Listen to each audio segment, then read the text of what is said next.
তুমি না তওবা করেছিলে? তুমি না শুধুমাত্র আল্লাহর জন্য সবকিছু ছেড়ে দিয়েছিলে? বুঝতে পেরেছিলে কোথায় তোমার আসল ঠিকানা? ভুলে গেছো? আবার কোন পাপ তোমায় গ্রাস করে নিল? তুমি তো সেই যে নিজের পাপের প্রতি অনুতপ্ত হয়ে সিজদায় পড়ে অঝরে কেঁদেছিলে। তাহলে আবার কেন দুনিয়ার ধোকায় পড়ে গেলে? কেন ভুলে গেলে কোথায় তোমার আসল গন্তব্য? তুমি কি হার মেনে নিয়েছো নফসের কাছে? তুমি এত দুর্বল, ভুলে গেছো তুমি কার বান্দা? কে তোমার রব? তোমার রব তো সর্বশক্তিমান।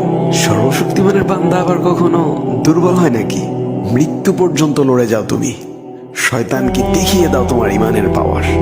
শয়তানের ধোকায় পড়ে অনেক পাপ করে ফেলেছো, তাই নিরাশ হয়ে গেছো তুমি, তাই না? তুমি কি জানো না তোমার রব কতটা মহান? তিনি তো তোমাকে ক্ষমা করার জন্য অপেক্ষা করছেন। তাই ফিরে আসো সেই রবের দুয়ারে, যার দুয়ার কখনো বন্ধ হয় না।